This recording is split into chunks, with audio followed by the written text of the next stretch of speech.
Muito bom dia, nação. Logo cedo nós já estamos aqui trazendo as informações do Flamengo para vocês. E que semana é essa, hein, meus amigos?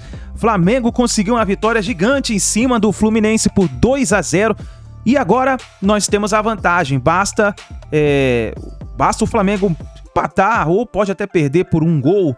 Se perder por 2, vai para os pênaltis. Meus amigos, o Fluminense vai ter que ir para cima do Flamengo para poder reverter essa vantagem que é excelente que o Flamengo tem. O Flamengo vai tranquilo agora viajar para a partida contra o Alcas e vai estrear na Libertadores nessa quarta-feira. E nós vamos aqui analisar os comentaristas falando sobre as mudanças que o Vitor Pereira fez no Flamengo, que querendo ou não, no segundo tempo, quando entrou o Gabigol, o Everton Ribeiro, o Vidal, deu uma outra cara para o Flamengo, um outro corpo para o Flamengo, e o Flamengo conseguiu vencer o Fluminense. Então nós vamos reagir aqui, já chega deixando seu like, vamos bater uma meta juntos de 1000 likes para esse vídeo, principalmente se você está feliz com essa vitória do Mengão. Deixe seu comentário aqui embaixo, se você não é inscrito no canal, se inscreva e ative o sino das notificações, tá bom? Crédito desse vídeo, o canal e ESPN Brasil, link na descrição. Vamos para as notícias do Flamengo. Na decisão do Carioca, o Flamengo saiu na frente e o Cícero Melo chega ao Sport Center para contar a história deste Fla-Flu. O Flamengo começou em vantagem as finais do Campeonato Carioca. No jogo de sábado no Maracanã, com um público presente superior a 65 mil torcedores, o Flamengo entrou em campo sem Arrascaeta lesionado e Gabigol barrado e no banco de reservas. Já o Fluminense tinha pela primeira vez à disposição do treinador Fernando Diniz, no banco de reservas, a sua principal contratação na temporada, o lateral esquerdo Marcelo, que acabou não entrando no jogo. O primeiro tempo foi equilibrado e logo aos 6 minutos, Everton Cebolinha arriscou o primeiro chute com perigo no jogo. A bola passou perto do gol de Fábio. Aos 10 minutos, o meia Gerson saiu jogando errado e o colombiano John Arias penetrou e por 2 vezes, por pouco não abriu o placar. Aos 18 minutos, Davi Luiz chutou da intermediária e Fábio fez defesa difícil. O Fluminense voltou com Gabriel Pirani no lugar de Keno para o segundo tempo e começou melhor. Mas logo aos 5 minutos, o Flamengo abriu o placar. Em uma ótima combinação de todo o time do Flamengo, com Matheus França, Pedro e Everton Cebolinha, que viu Ayrton Lucas chegando livre, o chute do lateral foi cruzado e rasteiro nas redes tricolor. Flamengo 1-0. O técnico português Vitor Pereira fez 4 mudanças ao mesmo tempo aos 20 minutos do segundo tempo. Entraram Gabigol, Everton Ribeiro, Vidal e Felipe Luiz. Aos 22 minutos, Flamengo aumentou o marcador. O time rubro-negro controlou a bola e Everton Ribeiro lançou a Ayrton Lucas, o principal destaque do jogo. Ele foi à linha de fundo e fez o cruzamento para a área. Pedro só teve trabalho de escorar para as redes. Flamengo 2-0. O jogo ficou tumultuado aos 24 minutos, quando o árbitro expulsou Samuel Xavier por uma entrada em Ayrton Lucas. Logo depois, Fernando Diniz invadiu o campo para reclamar e discutir e também foi expulso pela arbitragem. Final, Flamengo 2-0 e uma grande vantagem rubro-negra para o jogo que decide o título no próximo domingo no Maracanã, às 6 horas da tarde. Uma equipa consistente, que soube exatamente o que tinha que fazer para defrontar um adversário forte, mas acho que foi um jogo consistente, um bom jogo, de uma maneira geral, de todos os jogadores. O primeiro tempo foi bastante equilibrado, a equipe até volta bem, com boa iniciativa no segundo tempo e numa bola longa, numa infelicidade, num erro de marcação nosso, o jogo se desenha favoravelmente para o Flamengo após sair da frente deles do marcador e, como vocês bem observaram, o erro gravíssimo de arbitragem. Flamengo só perde o título se perder por diferença de 3 gols nos 90 minutos. O Fluminense, para ser campeão, terá que pelo menos vencer por 2 gols de diferença para levar a decisão do título para os pênaltis. Na decisão do Carioca, a gente já sabe, o Flamengo saiu na frente do Fluminense. Mas essa semana as duas equipes pensam na estreia da Libertadores. Pedro Henrique Torres e Cícero Melo trazem as informações das duas equipes para esse jogo importante do meio de semana. Valeu, pessoal. Primeira parte da missão do Flamengo no Campeonato Carioca cumprida. 2-0 sobre o Fluminense neste sábado. Gols de Ayrton Lucas e também do Pedro. O Flamengo ganhou folga neste domingo e agora a preocupação é Libertadores. Na segunda-feira, o elenco se reapresenta no Ninho do Urubu pela manhã e à tarde viaja para Quito, no Equador, onde enfrenta quarta-feira com transmissão da ESPN o Alcas, a estreia na Libertadores, onde o Flamengo defende o título, vai em busca do tetracampeonato. Depois da vitória sobre o Fluminense aqui no Maracanã, o técnico Vitor Pereira falou sobre qual deve ser a estratégia agora com esses jogos de 3 em 3 dias, a grande maratona que se inicia em 2023. A nossa preocupação neste período que tivemos para trabalhar foi preparar todos os jogadores, todo o elenco, para estar pronto para interpretar, para jogar qualquer jogo. Para termos opções, para fazermos uma viagem de 7 horas e voltarmos a fazer outra viagem de 7 horas, mudando alguns jogadores e continuando consistente. Portanto, num calendário destes, para mim, não há outra. Para jogar com intensidade, para pressionar alto, para querer um jogo com dinâmica, tem que ser assim. Não podemos jogar sempre com os mesmos. É impossível. Então é isso, o Flamengo agora não tem muito um time definido, os 11 titulares. Vitor Pereira tem deixado isso bem claro, principalmente no primeiro jogo aqui no Maracanã, quando ele barrou o Gabigol, barrou momentaneamente, né? De acordo com ele, é estratégia, vale jogo a jogo, ele vai analisar o adversário, o que ele pensa de melhor para tentar superar quem está do outro lado. Então, o Flamengo pode ter uma escalação diferente. Então, relembrando, quarta-feira, transmissão da ESPN, o Flamengo joga contra o Alcas no Equador. E aí, no próximo domingo, novo Fla-Flu aqui no Maracanã. O Flamengo pode até perder por 1 gol de diferença, que será o campeão carioca de 2023. O Fluminense, dentro daquilo que o Fluminense gosta de fazer em campo, acho que é uma vantagem muito grande, mas que pode ser eliminada, evidentemente. E o Fluminense não deve ter seu técnico à beira do campo, né, já que foi expulso o Fernando Diniz. Provavelmente não estará à beira do campo, creio eu. Não sei como é que vai ser até lá. Tudo pode acontecer no futebol brasileiro, né?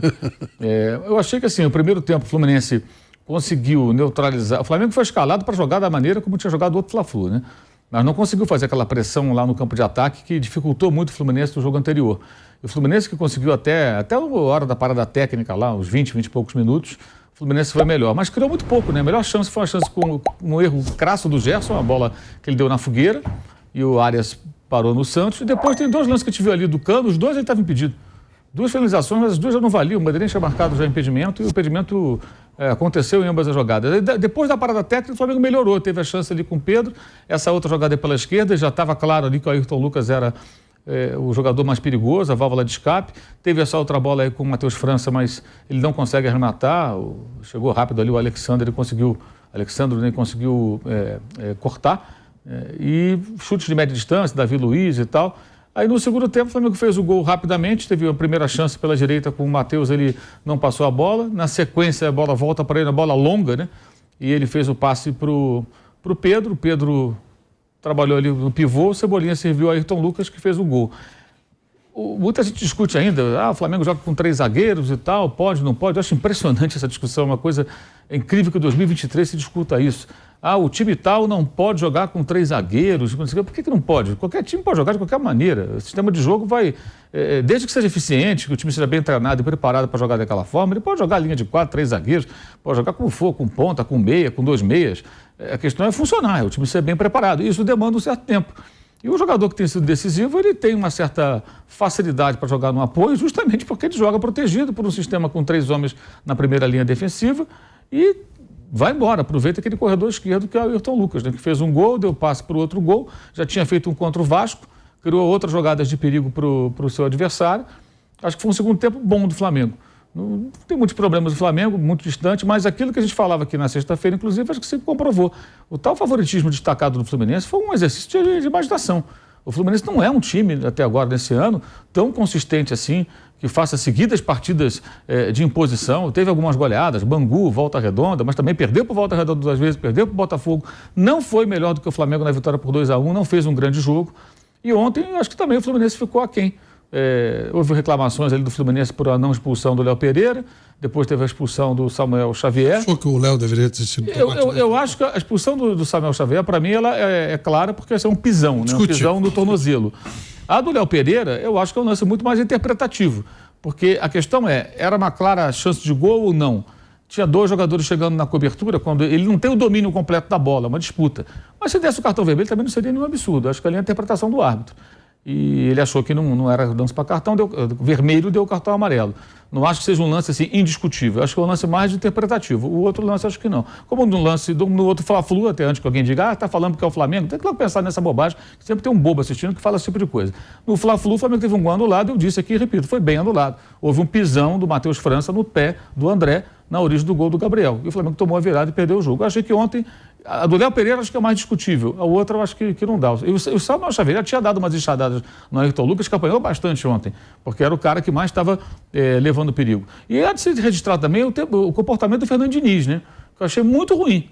Muito ruim. No momento mais difícil para o Fluminense perdendo o jogo, tem um jogador expulso, ele dá um faniquito à beira do campo, consegue ser expulso também, deixa seu time à beira do campo, não deve estar no próximo jogo. Na hora que ele tinha que passar tranquilidade. Eu acho que ali ele foi muito mal, ainda mais o técnico por ter o discurso que ele tem, com a postura que ele as ideias que ele defende, ele foi muito mal ali. Prejudicou também o Fluminense, que era uma hora de ter calma. Naquele momento ali, qual era a saída para o Fluminense? Eu vou tentar diminuir o placar, eu estou com 1 a menos, eu vou trabalhar para perder de pouco aqui, de ficar só nos 2-0, porque tinha muito tempo ainda, tinha 20 e poucos minutos de jogo. Se o Flamengo tivesse pressionado um pouco mais, com forma mais contundente, talvez teria feito 3º gol, aí não tinha mais jeito praticamente, né? E ontem o interessante que eu achei do time do Vitor Pereira é que ele começou com um time para mudar no segundo e funcionou bem. Aí muita gente fala, por que não começou com esses caras? Tá bom, bonitão. Começa o jogo com Ayrton, com Everton Ribeiro, Gabigol, que passou a semana treinando separado, com o Felipe Luiz voltando de lesão e com o Vidal. Começa com os 4 e espera que o time tenha a intensidade que era necessária para o primeiro embate do jogo, que é o primeiro tempo. Eles entram já num cenário que está 1-0, o adversário está mais desgastado, então é um momento assim, agora vamos acalmar o jogo, porque o jogo estava muito, muito corrido, muito acelerado. Quando entram esses caras, o Flamengo fica com a bola e fala, acabou, agora a bola é minha, vocês não vão jogar mais. E fica o segundo gol, tem uma troca de passes de mais de 1 minuto, até o Ayrton Lucas perceber o corredor aberto e rasgar a defesa do Fluminense e servir o Pedro. E quando ele cruza, já estão na área Gabigol e Pedro. A bola passa pelo Gabriel, o Pedro faz o gol. Ou seja, o Flamengo já tinha mais volume, mais gente dentro da área do seu adversário. Então, acho que ontem ele usou bem o elenco. E é uma coisa que aqui no Brasil as pessoas não querem entender. A maneira como... Ele é um técnico europeu, gente. Como o Abel é um técnico europeu, como o Jesus, como outros tantos aqui do futebol brasileiro têm passado por aqui. A cabeça desses caras é diferente. Eles usam elenco, eles mudam o time toda hora. O Guardiola ontem deixou o Bernardo Silva no banco. Um dos melhores jogadores do Manchester City e ganhou de 4-1 do Liverpool de virada, um banho de bola, e o Haaland não jogou.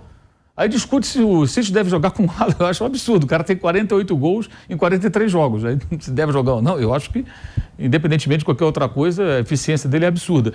E a gente aqui fica discutindo isso, se pode jogar com 3 zagueiros, se o time... o DNA do time não é jogar com 3 zagueiros, como se fosse algo defensivo. Por que fulano não pode ficar no banco? Pode sim. O Gabigol pode ficar no banco sim, 7 jogos sem marcar, contando de ontem. 7 jogos sem marcar um gol.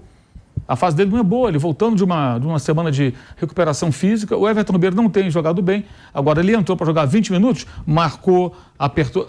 Nos acréscimos do segundo tempo, o Flamengo estava marcando o Fluminense lá na área do Fluminense. Evidentemente porque esses caras jogaram 20 e poucos minutos. Então é diferente. Você começa com eles, é um outro ritmo, é outra cadência. E o que acontece? O Flamengo era um time de posse de bola e tal, e ele está tentando, eu não diria mudar, mas dar opções para esse elenco. Jogar também de uma forma diferente, um jogo mais físico, de mais força, mais acelerado, mais pelos lados, que pode mudar para um time de posse de bola como foi. O Felipe Luiz entrou ali, a saída de bola fez assim, melhorou 1000%. Aí você dá a bola ao Felipe Luiz, você sabe que ele não vai perder a bola, ele vai encontrar um caminho, vai encontrar um passe certeiro, e com os outros jogadores ali, o Léo Pereira e tudo, você não tem essa qualidade, evidentemente. Então acho que foi um jogo foi interessante, foi bom. É difícil a situação do Fluminense, mas acho que ainda tem uma possibilidade do Fluminense conseguir mudar isso aí. Não acho que seja impossível, não. Mas se tomasse um 3º gol, aí, de fato, seria a missão quase impossível. Seguinte, de bestial, né? Se ganha é bestial, se perde é uma besta. Se começasse sem o Gabigol ontem, do jeito que começou, e perde o jogo, Ah, rapaz, ia ser um Deus nos acuda. Agora, eu não estou entendendo, eu estou errado no que eu ouvi ontem. O Gabigol quer jogar de centroavante? Ele quer voltar a jogar perto da área. Mas ele nunca jogou de centroavante. Ele reclamou. Desde o Santos. Ele jogava aberto pela direita e o Ricardo Oliveira era o centroavante do Santos. Você não lembra disso? Uai, mas que estranho.